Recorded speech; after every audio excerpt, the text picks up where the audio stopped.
stop at knowledge. AI is now helping us act on those gaps at scale, across entire ecosystems. If we want to know whether AI can make the world a healthier place, not just for people, but for the planet, we need to look at how it performs in the messy, complex reality of real ecosystems. This story starts with something small, something most of us ignore. The humble moth, a powerful indicator species. It shows us early signs of environmental change before it's too late. 70% of the land in the UK is for farming, and so if we are wanting to reverse the current biodiversity decline that we're seeing, we have to look at farming. We have to come up with solutions that work for nature and still keep farming profitable and keep the livelihoods of the farmers.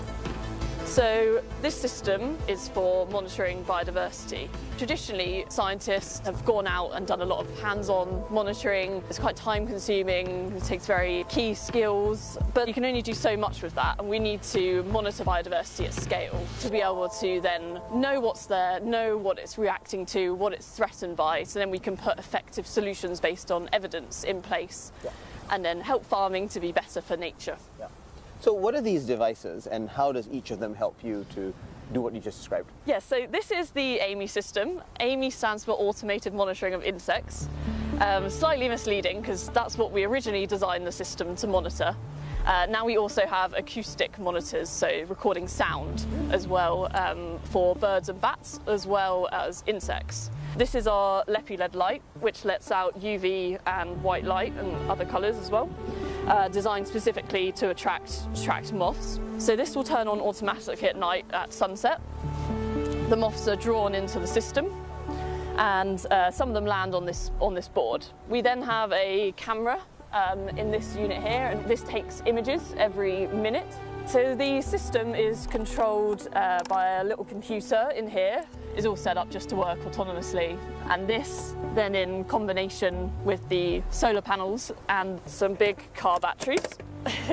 Oh wow, amazing. They can keep the light on and keep the recording going all through the night. Why moths, Grace? Why are moths such an important marker for your work? Moths are actually really good pollinators, so generally supporting healthy ecosystems. They're a food source for those other species, birds and bats, that we also record. And there's evidence that moths can be an indicator species, so they can kind of tell us something about the wider environment and the health of it. And then the third reason is the machine learning point of view. Because moths have these really distinctive colours and patterns and shapes, it's a good first challenge to build models on that, because it kind of gives the models a chance to actually be able to identify them. So these are all UK moths. You take this every minute? Yep, every minute. So yeah, we get a really detailed picture all through the night of what's going on. So what has the AI enabled you to do here that you weren't able to do before? Yeah, so the AI basically allows us to analyse this data. So these systems are taking so many images, and for expert taxonomists to entomologists to go through all of those images and identify them, it's just impossible. And so that's why we need the AI to do it.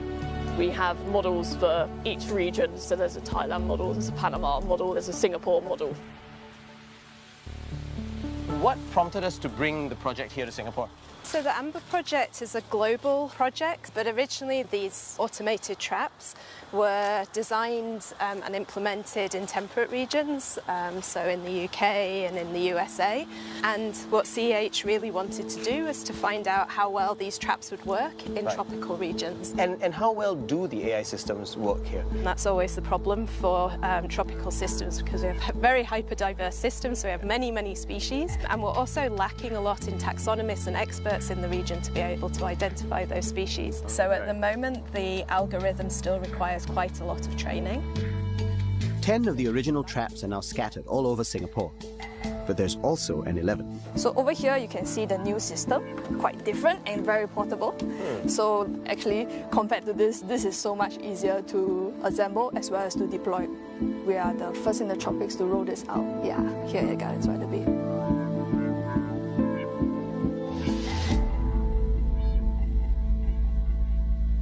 So here we have the Singapore project. pictures of the insects have already been ID'd to Lepidoptera, which is the order level for moths. Has the AI in doing the classification made mistakes? Has it misclassified?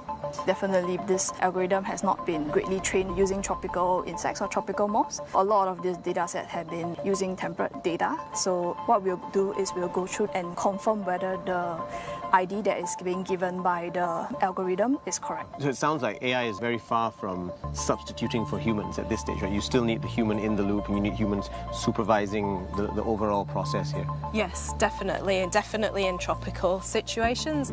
So for these kind of automated AI-driven traps to work, it needs to have a bank of images that it can be trained on, and those images need to be ID'd to species level or to the group level order, like at least to beetles, moths, cicadas, things like that. So we really need to invest in having more taxonomists and more local experts to be able to label up those images to train the AI. For tropical data, we're still at the level of just training it to be able to identify is it a moth versus is it a fly, never mind what species it is. So eventually these systems will be able to offer us a lot, but at the present time, we're still in kind of the baby steps of setting this up. What's the big hope here for what AI can do for your biodiversity work?